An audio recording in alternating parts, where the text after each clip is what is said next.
Hello, Dark Winter Nights podcast subscribers. This is a special repeat episode just for you at the request of Dark Winter Nights co-creator and thorn in my side, Ryan Peterson.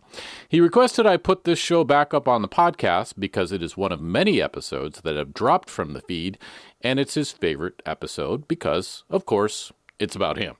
Unfortunately, reposting these episodes does require a fair amount of work to update them, record some new narration, like this, and cut out old announcements and such, which takes a bit of time.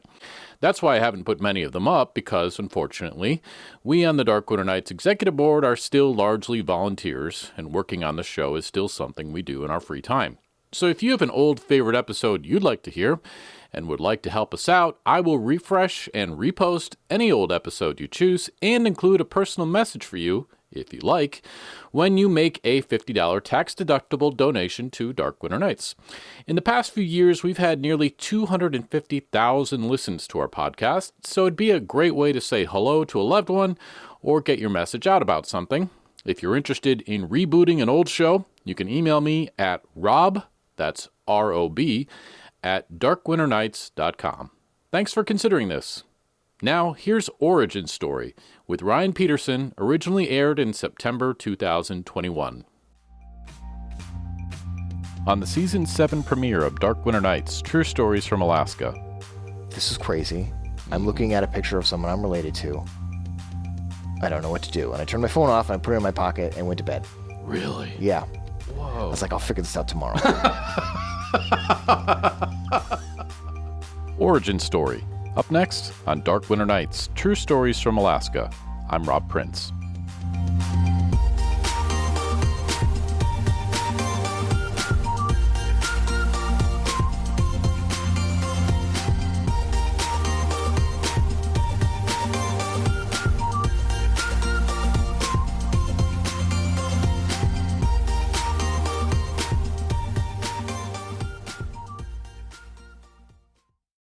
In 2019, Dark Winter Nights executive producer Ryan Peterson decided he wanted to do a 23andMe DNA test to learn about his ancestry and see if he was predisposed to any sort of health issues like heart attacks.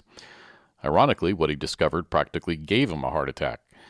He knew his parents had adopted him from Seattle and brought him to Alaska as a newborn, but he told himself the DNA test was not about tracking down his birth parents.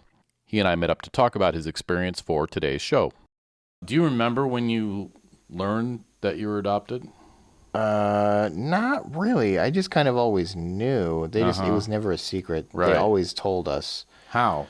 In what way would they say it? Really. That's a good question. But it's not like it was a traumatic thing. No. Did it bother you as a kid?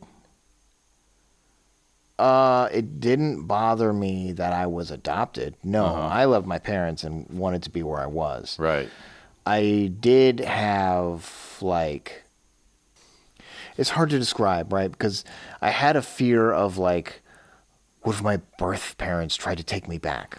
Interesting. And it's not something that, really affected me. Mm-hmm. It's not something that I was, fixated on. I didn't have this recurring nightmares or anything like that. But it's definitely a thought that I had. Mm-hmm. And it's not something I wanted. Right. I wanted to be with my parents because my parents were... my parents. Yeah. They adopted me. I do remember we had a children's book that was I'm adopted, and page 1, my name is Billy, and that kind of deal. And I just remember being told from such a young age that I have no memory of how I was first told. I think that I got very lucky, which is interesting because I'm doing pretty well. Firmly middle class, lower middle class, but, not in any way poor, I should say. You briefly owned an indoor pool, if I recall correctly. That's true. For a few days, I owned an indoor pool. Yeah. Which has always been my dream. Yeah. That's a little inside story. But so what you mean, when you say path, I assume that was a choice. What you're saying is you kind of were placed on a good path, you think? I would say that no. If you survey me and my siblings, you would get different answers about my adoptive parents. Oh, okay. And I think that is part of how genetics comes into play. Mm-hmm. I think I'm pretty well, like, genetically chill. I don't know if that's a good way to say, I know what you mean. Like, but I've never heard it described that way. Totally. I got 23andMe. It's like 58% laid back. Awesome. I'm always positive by nature. You're naturally mellow. Right. And so things worked out for me really well. Mm-hmm. And I hate both of my siblings. No, I don't. No. I love my siblings. But, Tell us about when you made contact with your biological parents. So I listened to a lot of podcasts, and 23andMe advertised on podcasts. For a long time, I had no interest in finding my parents whatsoever. Why not? Because I had my parents, and it didn't matter. So I was like, why? What is this going to add to my life? Right. Right. There's nothing that would be like, how's it going to benefit me? Right. Like, I don't need that. Mm-hmm. And I also, part of me felt like it would be insulting to my parents. Yeah. In some way. Mm-hmm. Like, you're my parents, but I'm going to go find my real parents. Like, that's not the way I feel at all. Mm-hmm. And so for a long time, that was never even a possibility. But the more, like, for at least a year, I thought about, like, man, I guess I could just spit into this tube and then find out who my family, that would be potentially interesting. So it began with the 23andMe, huh? It began with a 23andMe. Did your parents know you were going to do it? No. Oh. Nope, they didn't. I told my wife, get me a 23andMe kit for her Christmas. Mm-hmm. And so she did. And I sent it off like right before my birthday, which my birthday's in January. So we have Christmas and then January. I send it off and was like, okay, well, there you go. I spit in a tube and we'll see what happens. And in my head, it was like, oh, yeah, this will be so interesting because I'll be able to, like, I'm interested to see my health information. Like, am I predisposed to cancer or heart attacks or what? And then one day I was standing out back at probably, I don't know, it was after midnight in my backyard, hanging out on the porch. And I got a little buzz on my phone and I pick it up and it's an email. And it says, your 23andMe results are ready. Oh my God. And I was like, oh my God. And I hit the thing, and I went immediately to relatives. It's like, show me relatives. All by yourself? Oh, instantly. But nobody else is around. Nobody else is around. My wife is asleep. My kid is asleep. I'm outside, like literally on my phone.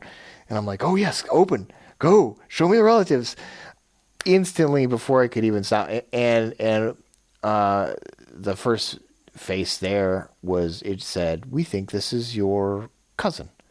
And I clicked on it and I looked and like, it had like, I almost started crying. I didn't because, Yeah, because you're an Alaskan man. Right, exactly. You had your tear ducts removed at birth. Yeah, exactly. But it was like looking at a face I knew I was biologically related to. Wow. Meant something to me for a reason I can never explain to you. Yeah. And so I kind of was like, this is crazy. I'm looking at a picture of someone I'm related to. I don't know what to do. And I turned my phone off and I put it in my pocket and went to bed. Really? Yeah. Whoa. I was like, I'll figure this out tomorrow.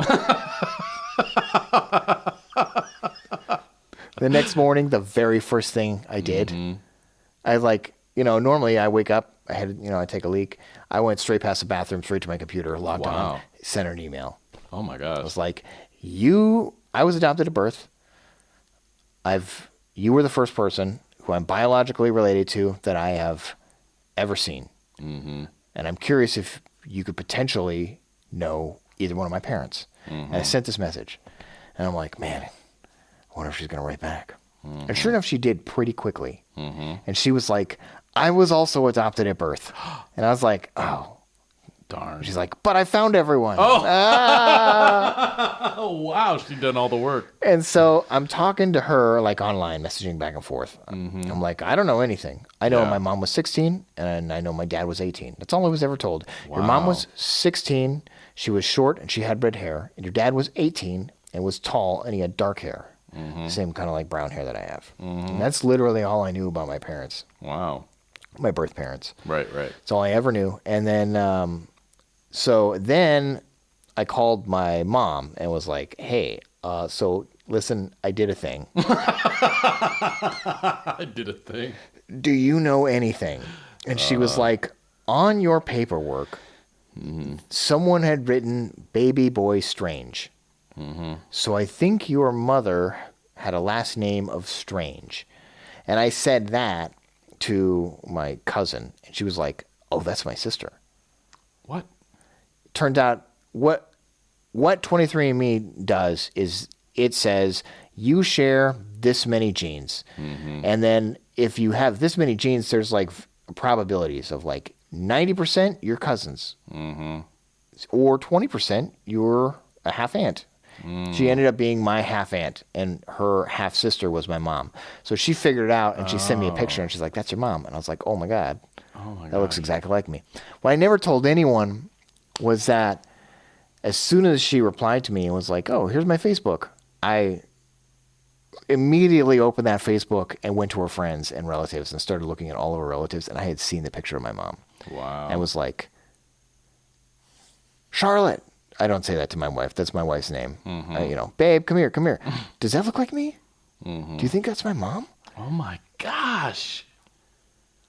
That's got to be like the craziest research paper you've ever worked on or something like that. The craziest investigation you've ever done. It was crazy, and it was so fast. Yeah. So fast. Like literally overnight, only because I didn't, I went to sleep because I was like, so interested, like, oh my God, this is amazing. And then immediately I was like, I'm scared. I don't know what to do. And then the next morning I was like, no, I'm good. I got this. Right. And then I what see were you this. scared of out of curiosity? Okay, great question.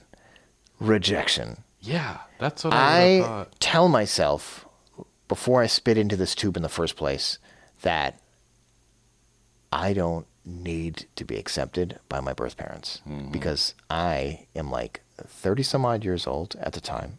I have parents, I have a family, I have a wife, I have a kid. I don't need you have a community. Right. Yeah. I have everything I need, and I do not need to be accepted by them. So this is 100% just curious. But I will tell you the reality is that the entire time I was telling myself that, I know for a fact if I had been rejected by my birth parents, I would have been affected. I wouldn't have been like, I'm not a person who, I'm very lucky. Like I have that positive, naturally positive. I don't ever really deal with depression and stuff. Like I just am not I don't prone feel to like that. you don't dwell a lot on what other people think about you or anything like that. No, I don't. Stuff kind of runs off your back like Right. a duck. But it would have hurt. Yeah. And so anyway, I basically was like, would you call her and ask her? And so she called and was like, you'll never guess who I'm talking to. Who? Did you have a son when you were 16 and put him up for adoption? Oh my God. Well, I'm talking to him. He found me on 23andMe. He wants to talk to you.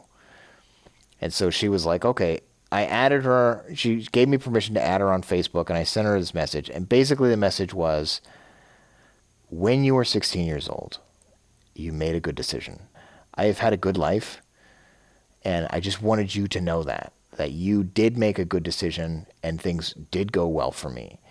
And so if you ever had that in your heart of like, I don't know if you did the right thing, you did do the right thing. And I am open to meeting you, and I would like to build some kind of relationship with you. Well, I just wanted you to know, whether you wanted anything to do with me or not, that I appreciate the decision you made, and that I've had a great life. And then she wrote back. And I'm like literally walking through Fred Meyer's as I'm getting Facebook messages, like, and I'm like, I'm not crying because I'm a man, and we don't do. No, I say that in jest. I'm not. I don't believe in that kind of nonsense. Right. You know what I mean? Toxic But it definitely was like, oh man, this is heavy. Yeah. In Fred Meyer. Right. You know.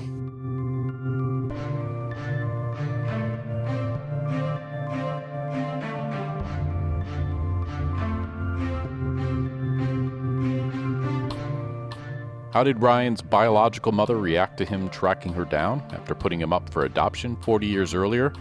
And why had she put him up for adoption in the first place? That's all coming up next. This is Dark Winter Nights, True Stories from Alaska, the Origin Story episode. I'm Rob Prince.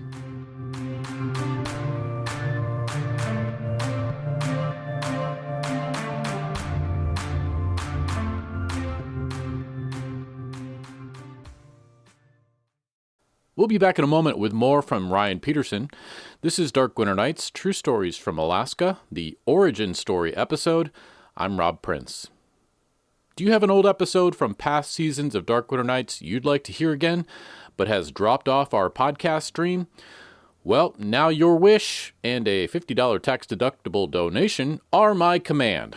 I'll refresh and repost any old episode you like and include a personal message for you for the low cost of $50 tax-deductible dollars. Your support will help the Dark Winter Nights team in our mission to share amazing true stories from Alaska with the world. Just shoot me a message at rob@darkwinternights.com. That's ROB@darkwinternights.com. And we'll make it happen. Thanks. When we left his story, Ryan Peterson had just tracked down his biological mother on Facebook after she had put him up for adoption 40 years earlier. He couldn't help but be anxious to find out if she wanted to speak to him and what the story was behind his birth. Here's Ryan. My first question to her after she wrote back, kind of was like, are you happy? Yeah. Just kind of like in general, Yeah. And then I was like, you don't know what you're getting into. And so, did my parents have a terrible relationship? Was one or both of them abusive? Was there some kind of trauma that happened? And so I kind of was like, am I allowed to ask about my dad? I think is what I said. Which is, I have a question, may I, I've raised my hand appropriately. And she was like, of course you are. His name was Mike, and here's a picture. And she was like, I've always remembered his face only because of you. And I was like, oh, well, that's cool. And so then I had my dad's name and a picture of him from high school, and he looked like me, but with crazier hair. Oh. The resemblance was crazy as I see so much of myself in both of my birth parents, but in different ways. Mm-hmm. And so I went and no one on 23andMe had the same last name as my dad. Mm-hmm. So what I did was, okay, I will do Ancestry DNA also, because I had heard that there's actually more people on Ancestry DNA. So I did that. And I was waiting for those results to come back. And very early on, I would check 23andMe every other day, because every single day there's new people added in. And one day I logged on and there was a person there with the same last name as my birth dad. And with it was like a 4%. It's like a second cousin or something. And I wrote him a message and I was like, hi, I'm looking for my birth dad. You were the first person I'm related to on this site that has this last name. His name was Mike. He's from Seattle. I know that he would be X number of years old. Do you have a cousin, or maybe your dad have a cousin named this from this area? And he was like, I don't think so. I don't know. And then the next day he wrote me back. He was like, hey, I talked to my dad. And he thinks he has a cousin named that. What had happened was the guy who I messaged, his dad called his cousin, Randy, in Seattle, in unknown location, to keep the anonymity of my birthday. And he was like, oh yeah, that's my brother. You're right. And so he called Mike, my dad, and was like, did you have a kid when you were 18 and put him up for adoption and never tell me about it, you bastard? Oh my gosh. And he was like, maybe I did. Holy cow. So this is just Little bombs Right. going off everywhere. And then Mike told his stepson, go find him. Tell him I want to talk to him. And so basically he was like... Because Mike's not great at social media. Right. He doesn't have any social media. He doesn't even have a cell phone. Oh, wow. He's kind of old school like that. He doesn't do cell phones, anything like that. Yeah. And so he basically gave me a phone number, and I called it. No answer. I was like, I called, but I didn't get an answer. And he was like, give me 5 seconds. And then he's like, all right, try again. And I call back. It's kind of like, hey, I told him my birthday. I was like, does that day mean anything to you? And he's like, yeah. I'm like, well, I think you think you're my dad. So that was pretty interesting. Wow. What did he have to say? Don't ever contact me again. No, I'm what's funny is he told his kids that you have an older brother and he lives in Alaska. What? Yeah. He knew that. He knew that we were going to a family in Alaska. Okay. They thought he was messing with him. They thought he was just messing with them. They had no idea. And then one day I showed up and they were like, son of a... He was being real. Yeah. My mom, on the other hand, called up my half-brother and was like, do you remember I told you I had a kid when I was 16 and put him up for adoption? And he was like, no. I have a brother? Oh, my God. You never told me that. Oh, my God. And she was like, oh, well, yeah, you do.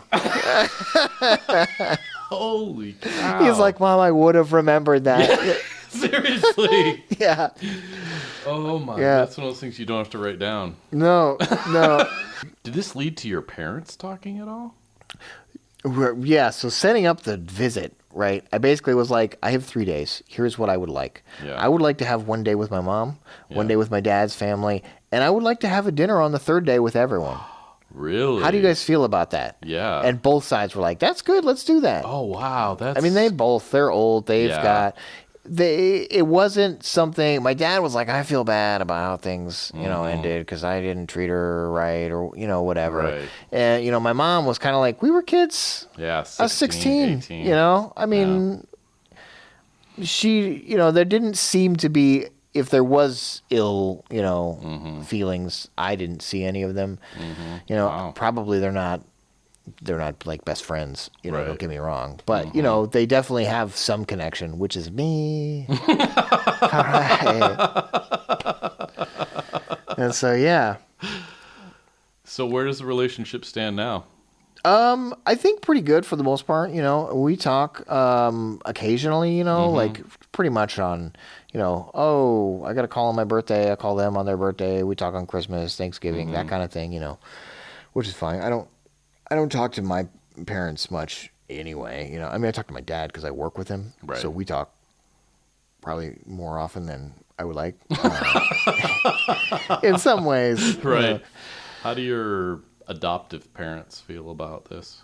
I think, okay, so my mom initially was like, of all the three, you were the one who I thought should meet their parents because I'm the one she thought is most able to... like handle things. Oh, handle it if it didn't go great. Right. Yeah. But your parents overall are cool with it? Yeah. I mean, I'm still in the will, I think. I didn't get cut out or anything. I still work with my dad, Still love my mom, just the same. I think they were good. I know my mom told me every time we would go to Seattle, because my dad grew up in Seattle and I still have extended family there. She would stay up at night after we were in bed, and she would look through the phone book for the last name Strange. Wow. But then she never actually tried to call. She just like had this in her that she would like call and be like, everything's good, like. In case you were worried. Because I imagine, and I don't know this for a fact, but I imagine both of my parents wondered. You know what I mean? Like, it may not be a thing where they're like, I'm sure that there were times in their lives where they were like, I wonder what he's up to. And I even asked, was like, did you ever have a name for me? And my mom was like, oh, no, that would make it too real. Right. I could never have done that. If I had given you a name, I never could have given you up. Right. Kind of deal, When I got that email, I went from, I can't wait to find out about heart attacks to, I want to see my mom instantly with no thought whatsoever. It was like, boom, show me my mom. Oh, damn, my mom's not on here, but I have a cousin. Oh, okay. The genetic connection is a real thing. And for some people, it's different than others. Some people feel like it's necessary. I never felt like it was necessary.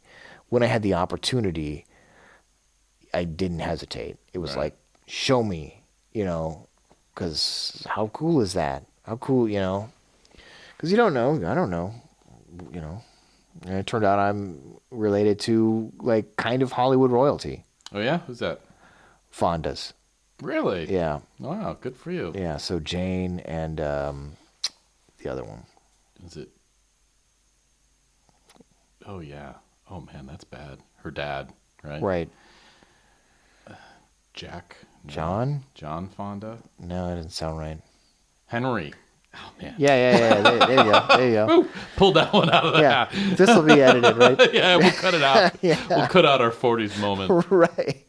But I was told by my dad, he's like, you're related to Joan Fonda, but you won't get any of the money, and I won't either. Yeah. Joan Fonda. Is that Jane's stepsister? Jane. Yeah, Jane. I guess I'm not getting any of the Joan Fonda money I'm related to Jeff Fonda. Whoever. I'm related to probably plenty of Fondas. Well, get their names straight before you ask to be put in the will. Right. I actually thought I would film a documentary about the process because I don't think people know about it. Mm-hmm. But then the process turned into spit in this tube and wait 2 weeks. It would have been a TV commercial. Right. I mean, you could have done it in like... it is a commercial. Now a commercial. You spit in the tube, you get the results back, and the next day you find your mom. Right, and that's exactly how fast it was. Yeah. It was literally, wow. I got my results, and the very next day saw my mom. Wow. Yeah. That's amazing. Yeah. Even though at least you told yourself it wasn't that important. Oh, yeah. Well, of course, you got to tell yourself that, right? Right. Well, it wouldn't have been good if I did that and was like, I sure hope they like me. If they don't, I don't know how I'm going to handle it. You know what I mean? Like, I would not recommend. It's hard to do this DNA test with all these tears in this vial. Yeah. I would not recommend everyone do it. Right. Yeah. And that's the thing is, like, for me, I felt like I was comfortable enough, even though in my heart I knew that if I was rejected, it would hurt. I knew that it wouldn't, It wouldn't break you. It wouldn't break put you on the street. Right. It would definitely be something I was like, well, that sucks. But oh right. well, I'd still have everything, you know what I mean? So I would have spun it positive. I would have been down for a minute and then been right back up. But there's definitely people, and there's so many things that people don't think about where it's like, I found my mom. It's like, oh, well, actually, you're the product of, assault or something. Right, exactly. And so it's like, I didn't even want to have you. No offense. Right. Yeah. Yeah, no, it's very dangerous in some ways. Yeah. It is. Ryan Peterson. He's been an executive producer for Dark Winter Nights since the very beginning and enjoys reminding me of that frequently. Thanks so much for listening to Dark Winter Nights True Stories from Alaska, the Origin Story episode. Today's episode was produced by myself, Rob Prince, story consultation by Lori Neufeld. Remember, these are the stories we tell up here in Alaska on Dark Winter Nights. I'm Rob Prince.